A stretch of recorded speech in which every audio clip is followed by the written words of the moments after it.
My stepmother told my entire family I dropped out of college. Then she showed up to my graduation, sitting in the VIP section, using my tickets. Yeah, you're gonna want to hear this. If you've ever felt invisible in your own family, hit subscribe. This one's for you. The smell backstage at a graduation? It's weirdly unforgettable. Nervous sweat, old wood, expensive fabric. 3 years ago, I was standing behind the curtain at Boston University, listening to a crowd of thousands on the other side. And through a tiny gap in the curtain, I saw them. Second row, VIP section, my dad, wearing the navy suit I bought him. And next to him, Eleanor, my stepmother, laughing, smiling, acting like the perfect parent.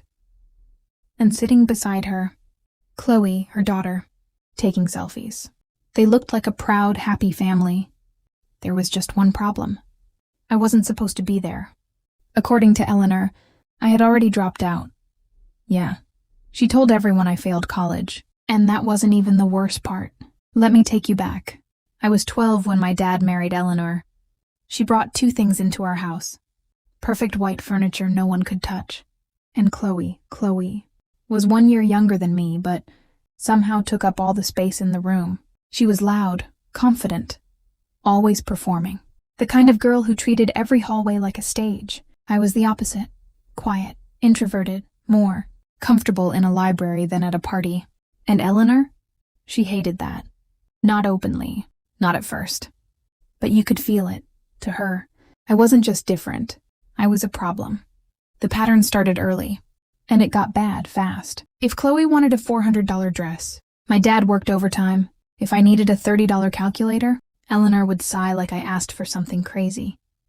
Then hand me some broken one from a garage sale. And yeah, I noticed. I just didn't say anything, because I learned something real quick in that house.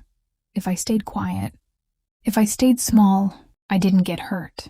But here's the thing about being invisible. After a while, people forget you exist.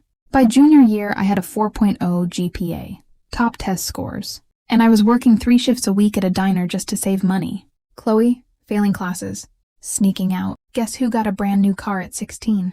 Yeah, not me. Then the college letters came, and everything changed. I got into Boston University.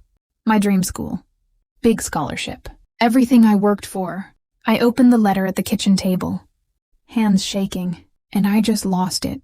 Crying, laughing, couldn't believe it. For a second, my dad actually smiled. He stood up like he was about to hug me. And then Eleanor cleared her throat. That sound, it killed the moment instantly. She dropped another letter on the table. Thin envelope. Chloe's rejection letter. And just like that, my moment was gone. My dad sat back down, didn't say a word. Eleanor looked straight at me and said, "Don't start acting like you're better than her." That was it.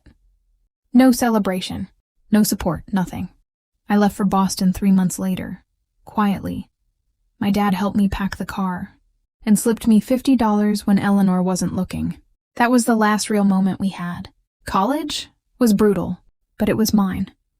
I worked 2 jobs, lived on ramen, studied until I couldn't see straight. And back home, Eleanor made sure I disappeared completely. Every time I called, "She's busy. He's asleep. He's not home." Every time. Until eventually, I stopped calling. By senior year, I wasn't just graduating. I was graduating summa cum laude, and I was valedictorian. Yeah, the same girl who failed. I got 6 VIP tickets. I mailed them home with a letter from my dad. Told him I wanted him there, needed him there. 2 weeks later, I got a message from a blocked number. It was Chloe. She sent me a screenshot. A family group chat I was never part of. Eleanor had told everyone. I dropped out. Academic probation. Family needed privacy. And then it hit me. She didn't just lie. She took my tickets, invited her family, turned my graduation into their vacation. I wish I could say I called her out. I didn't. I stayed quiet. But this time, silence wasn't weakness. It was strategy. I called the university, invalidated the tickets, had them reissued to general seating, way in the back. But I kept the VIP names exactly the same. So now we're back to that stage, that curtain, that moment. My name gets called. Valedictorian. I walk out. Lights hit my face. Crowd goes quiet, and I look straight at Eleanor. She looked like she'd seen a ghost. I step up to the mic, smile, a real one this time. I thank my professors, my friends, myself. Then I pause, look directly at my dad, and I say, also, to the people sitting in the VIP section who told everyone I dropped out. Thanks for the motivation. I hope you enjoy the view. The place exploded. People stood up, clapping, cheering. My dad? He froze, then slowly turned and looked at his wife. That moment said everything. I finished my speech, took my diploma, walked off stage, and I didn't look back. I never went back to New Jersey. Eleanor tried to fix the story later. Didn't matter.